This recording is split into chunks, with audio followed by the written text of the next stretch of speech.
Hey y'all, I'm Maya, And I'm Malikiya. and this is The Loneliness Cure.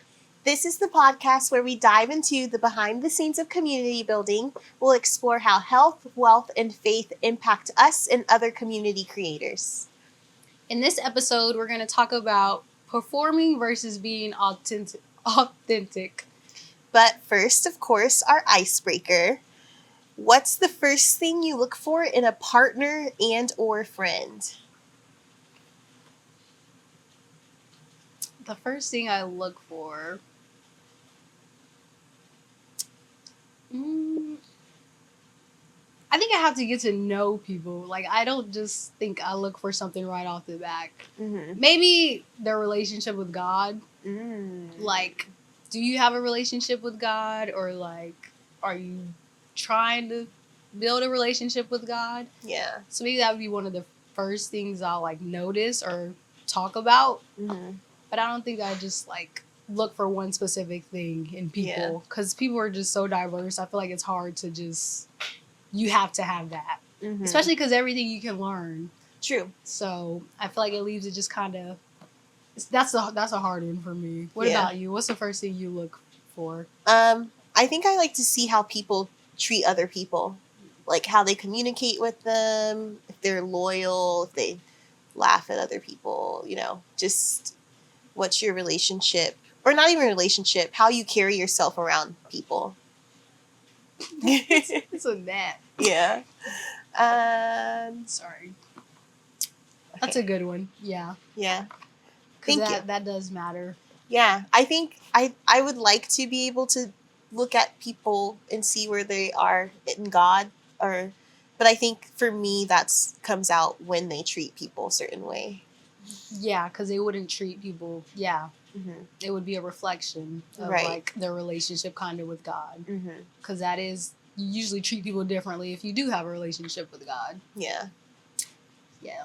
That's good. So we're talking about performing versus authenticity. This is like, I think people are scared to dive into this because I think it's hard for people to admit that they're performing. Mm-hmm. Yeah, definitely, because nobody wants to admit that. Mm-hmm. Or I think some people don't notice they're performing when they're performing. Mm-hmm.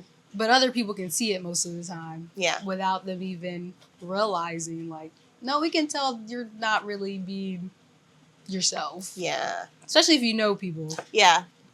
So, yeah, I think one way, too, in health and in, like, fitness is, like, the posting every time you go to the gym, and like you got to have on a certain outfit when you go to the gym. Like, it's kind of like performative, like, and it's more of an aesthetic thing versus actually trying to get your health in order and together and being on like a disciplined type of schedule. It's more of, I got to get to the gym so that I can post this photo, showing everybody that I was there. Yeah, I think that also happens with, like, the self-care aspect of it, too. Of, like, you may be in a coffee shop with your book and you just take a picture of the book real quick, but you're not really reading it, just giving off that look of, I'm taking care of myself, but you're really not. Yeah. And then you can see it by, like, the results that people, like, get. Like, you have the same type of body and you've been in the gym for 3 or 4 months, it's like, you should see some type of change. Yeah. If you're really, in there working out, putting in the work, changing your diet, like, you would see the difference. So I think that gives a lot of people away, too. It's like, you've been in the gym for months, but you still have the same physique and still look the same. Yeah. So I think that's definitely one area where people, like, perform versus being intentional. Yeah. You also see the difference because some people, they be in the gym, it's like, like, they've dropped a lot of weight. Yeah. And you can tell, like, okay, you're really in the gym, like, really putting in the work, really doing what you have to do, because you can see the physical change. Yeah. Yeah, I think even... that's crazy. I just heard that gym example. I forget where or the context, but it was talking about how, you know, you see people in the gym 4 or 5 days a week, and you can easily tell. It was kind of talking about how your body's built outside of the gym too. Mhm. Like, you can be going to the gym every day. You can even be working hard in the gym every day. But if you're not eating right, you know, you're not going to get those certain changes that come with a certain physique. And I think that's the thing about performing. Like, if you think about an actor or someone in theater, like, when you hit that stage, you're someone else. Mhm. But even the quality of your acting skills goes into how much you're practicing behind the scenes, you know? And it's just so easy to perform sometimes, Yeah. especially when you think that's the expectation of what you should be versus showing up as your authentic self. Yeah. And just showing up because it's good for you, like, versus everybody else is doing it. Yeah. So I need to, you know, because a lot of people do other stuff because other people are doing it. And so you're constantly seeing, like, your news feed is like, everybody's in the gym. Yeah. So it's like, oh, I need to be in the gym. But Right. then you didn't do the research of how you should really be in the gym with the eating and all of that. So then you don't see the results. Right. And so then, you know, that just ties into, like, your whole being in a sense. Because then that can have, like, the opposite effect. Yes. Of, like, you're going, you're trying, and, like, you really are trying, but because you didn't do the research and the behind the scenes of also what you need to do while you're working out, now you're not getting those results. So now you feel bad about yourself still. Yeah. You know, and it was supposed to be like a positive thing. Because you see so many people go to the gym and it's like, it changed my life. Like, it was such a positive experience. But if you go for, like, the wrong reasons, it could be a negative one. Like, yeah. So, yeah, I think the gym definitely is one of those Yeah. ones where people can easily slip into, like, performing versus actually taking care of their health and their authentic being. Mm-hmm.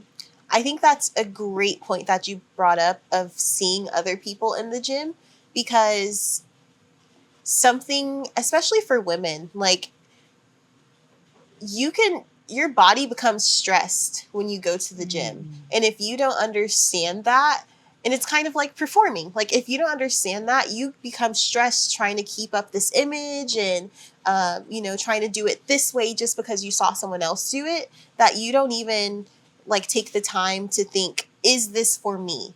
Because you could probably hit your goals doing, like, a group class or cycling or even walking, like something that's less stress, but doing what your body responds to.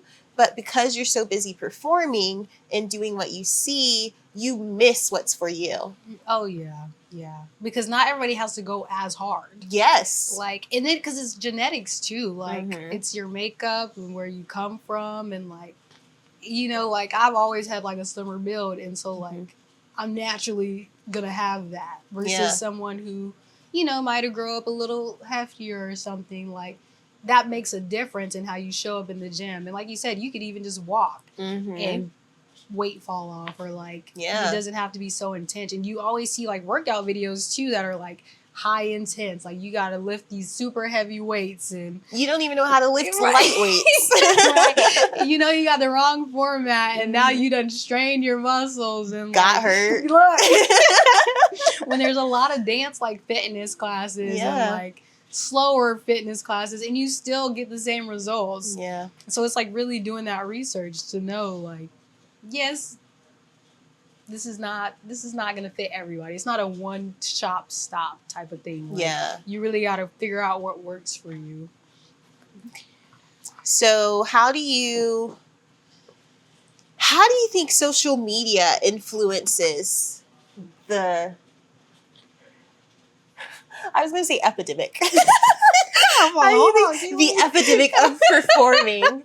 Because I think that because everything is recorded now, or can be recorded and judged, that I feel like it's a baseline that people feel like they have to perform.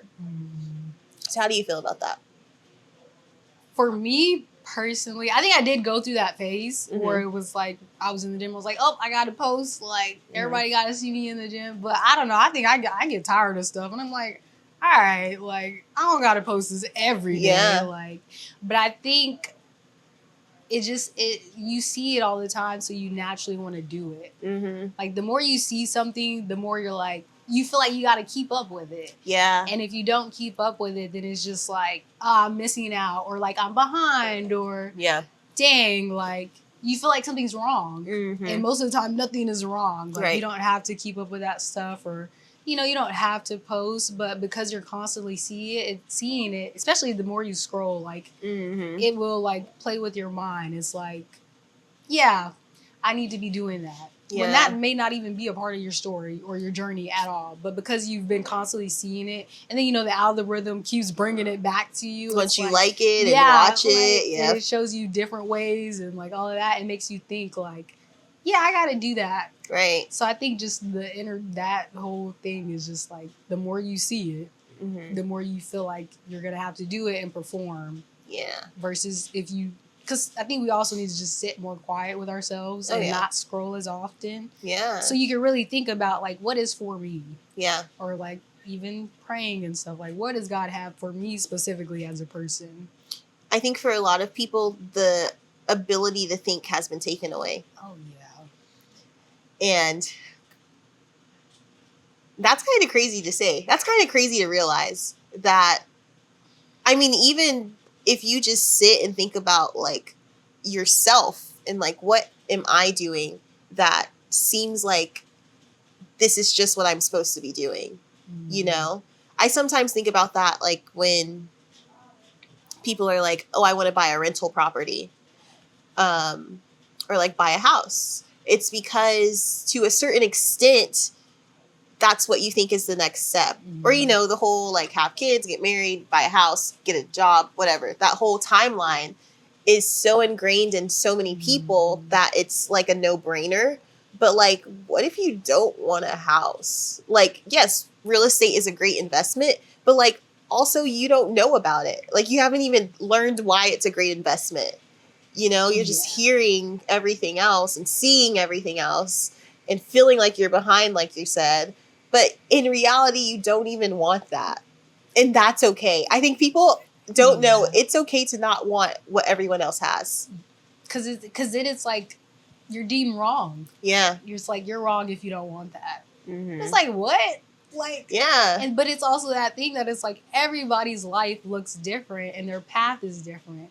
Or maybe that, like, all of that, the kids, the house, all of that is just later down the line for you. Yeah. But, they also put age on stuff like, by 30, you need to have this, you need to have that, you need to be doing this. And it's like, no, like, clearly not, because I'm not doing it. Yeah, I don't have it at this age. Yeah. So clearly that's not my path, and that's nothing wrong. There's nothing wrong with that. But everything is so like, oh, you're off course, or like, you're not doing what you're supposed to do. Because then people are like, you're not doing what you're supposed to do. You're not working hard enough. You're not putting enough time and effort into, finding these things. And it's like, no, people be working really hard, and everybody's life circumstances are also different. Yeah. And that plays a part in where you are in life and like how you are in life. So I think that definitely ties into the performing, and it's just ingrained. Yeah. They put it out there, and it's like, you have to have this stuff. And it's like, I don't want it. Like, because some stuff you don't want.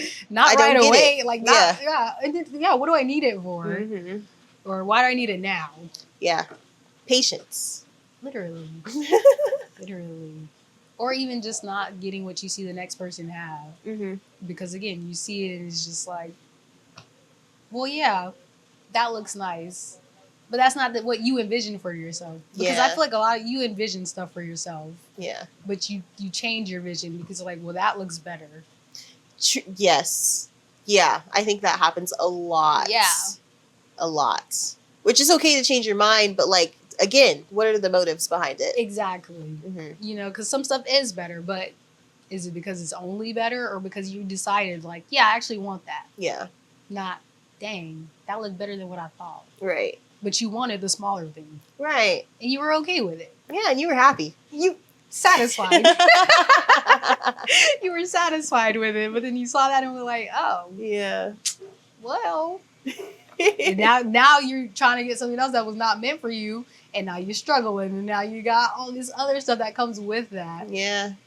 You're so off course. Yeah. When you could have been happy with your little. Right. That is also big to somebody else. Right. That's another thing, is like little stuff is not even little. Like, no. it's literally big to somebody else that doesn't have it. So it's just that whole thing too of like, oh, well, I'm not aiming high enough, but it's like somebody is aiming for what you're aiming for. Yeah. You know, or even lower than that. Yeah. That's a way that I keep myself grateful, because Mm-hmm. it's so easy to get that thing you wanted so badly, and then once you get it, you're like, okay, what's next? But like, if you can sit and think, or even thinking about like to your younger self, like every now and then I put like I have a wallpaper of like me young, just like remind me, like she would be so astounded Yep. at the age I'm at the point in life I'm at, and this is what life looks like. Like, good job, Mm-hmm. But just even taking that little moment of like, I worked here because I wanted to be here for a while, so let me appreciate it. Mm-hmm. And it's even like that saying too, that it's like you're living and it's something you prayed for. Yes. Like, this is my prayer. Yeah, because literally like a couple of years ago, you were probably praying for what you're living now. Yes. And now you're living in an answered prayer, but then we pray for more things, and so then it can feel like, dang, I'm not where I'm supposed to be. But it's like you literally were praying for this a couple of years ago and you have it. Like, yeah. I remember praying to move out on my own. Like, now I live on my own, and I'm like, dang, I don't know if I should have prayed that one. I'm all, this is what the bills be looking like. Look. I'm all, please don't smooth that out, Keep look. No, literally though. Like, yeah. You pray to be independent. Yep. And it's like, I think I want to go live with my parent or something, because the independence is... It is not it, y'all. It's not ghetto sometimes. Real ghetto. I'm like, oh. Yeah. Maybe I shouldn't have prayed that one so hard. Look. But I am grateful, because I am living in the answered prayer that I once prayed. I have the stuff that I need, but I be thinking on some stuff. I'm like, ooh, maybe I should not have asked God for that one. Not so heavily.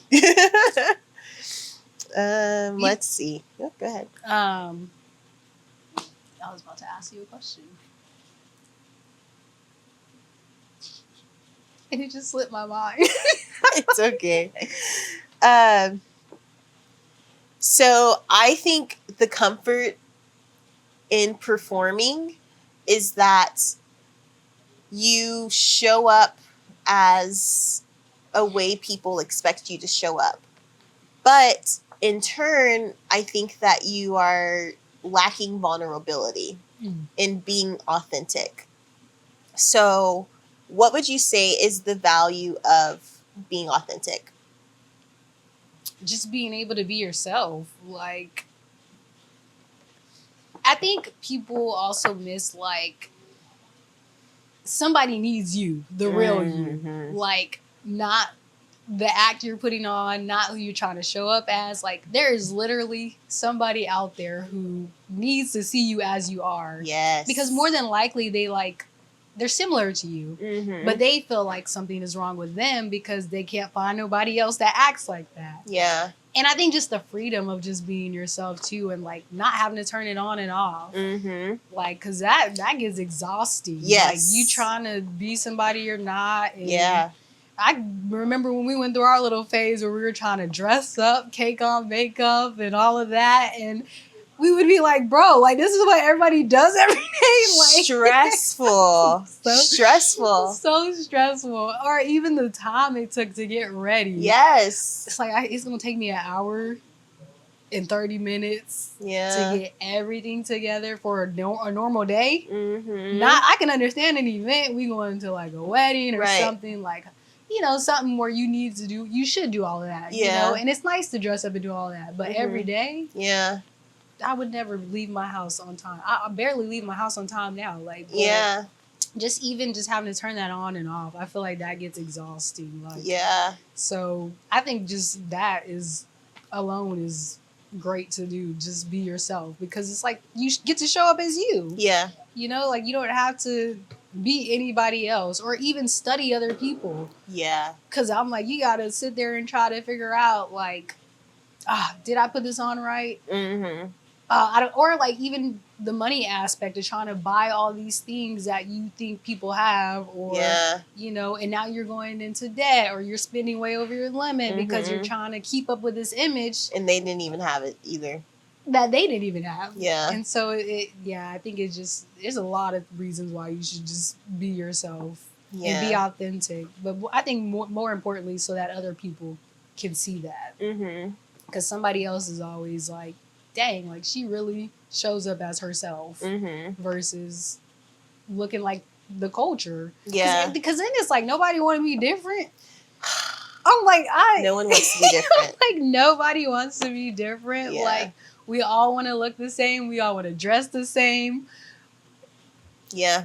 I feel like that get boring. It does. If I see a whole bunch of people like and they all look the same, or it's like that same aesthetic, it's like nobody want to throw some color, or Yeah. it just, I don't know. I get bored with stuff easily, so Yeah. just falling into that. I think we have to thank our moms for that one, Oh, because the way my mom ingrained in me Yep. that, like, why on earth would you want to be like everyone else? Mhm. Like, especially when it comes to fashion. Like, when everyone else had Air Forces, I mean, I had Air Forces as a kid, like rocking them, but like growing up and we hit our late teens, 20s, and Air Forces were the thing. Like, I still got down with a pair of Air Forces, but they had to be different. Like, it wasn't the all white.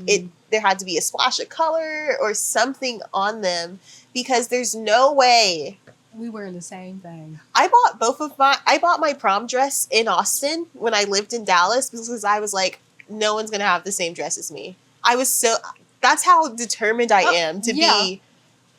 No. Or I think what people miss too is like, because I remember in high school, like having all the name brands, Mm-hmm. but nobody realizing I'm getting them from the thrift store. Right. Like, Right. and so, because my mama didn't have the money to be buying all this Nike and all whatever the brands were. And so, like, people going to debt paying the actual price. Right. Like, you paying that $50 for the jogger suit, or like you, and we can get it for $20. Look, always a deal. Always a deal. One thing about me, I'm gonna find a deal. Look, and I'm gonna look to par. yeah. Or sometimes even better. Like, and then it's like, oh, where'd you get that from? And then you be like Ross, and you're like, yeah. What? The amount of times I'm like Ross, and they're like, oh. I'm like, yeah, y'all sleeping. I'm like, y'all got to look around. I don't mind digging around. One thing about my sister, she not digging around though.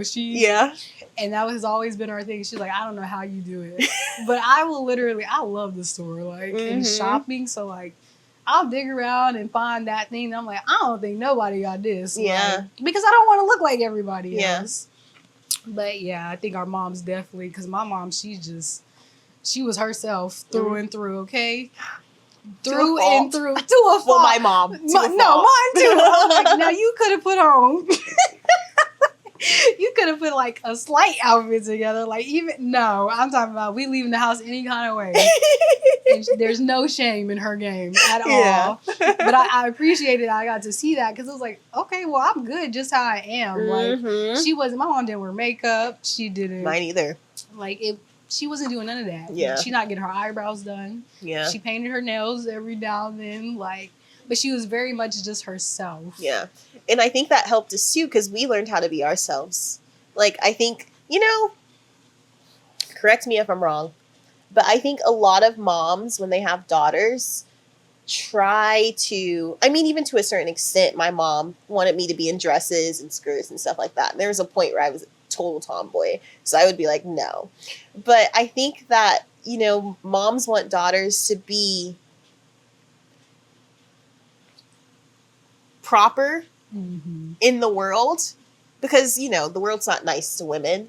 But I think that sometimes that comes with the makeup and the hair. And our moms were like, no, you're beautiful as you are. Yeah. And that's, if you're not getting that at home and you're looking for that in the outside world, then that adds on to the performance aspect of it. Most definitely, yeah. Because you have to just because being a mom and Mhm. I have daughters, Yeah. like I let my daughters be. Yeah. Like one of them, And I love it. one of them is a tomboy. Yeah. One of them is a girly girl. I love it so And, much. Hey, if she want to rock a Spider-Man shirt, And she rocks it. she gonna rock it. Kills it. She does. And I'm gonna let her do it because she's finding herself. You know, she Mhm. ain't. I doubt she'll rock Spider-Man forever. Right. But if she do, all right, she's Yeah. still her. Like, and I'm gonna let her be her. You have to let people be Yeah. themselves, because then that's when they do seek.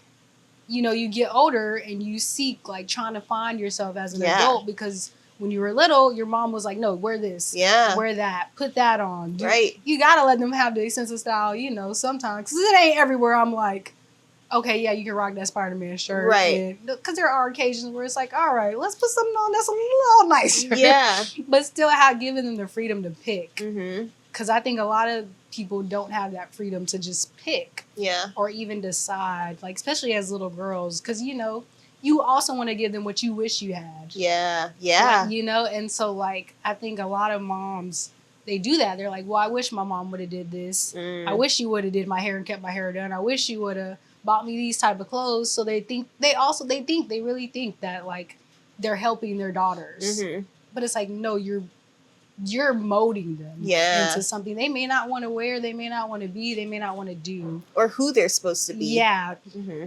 So I think too, just letting them be is definitely important. And I think, yeah, like you said, because our moms let us be, Yeah. it was easier for us to step into this authenticity and be ourselves versus people who may not have grew up with that. Yeah. So it's definitely important to start at a young age. Yeah. Well, we might have to continue this another episode because this is a really good. Yeah. That's a really good topic. We didn't touch on everything, so we'll definitely have to bring this one back, the topic back. But a big shout out to our sponsors. Thank you to Zadie Productions, always putting up with us on and off camera. And then the Concord for allowing us to use their lovely space. If you're in Austin, come and check them out. They're a botanical cafe located in the Pershing East coffee shop in the back. Come by, tell them we sent you. And I think that's it. Yes. Stay tuned for part 2. Yes. We'll see y'all next time. Bye.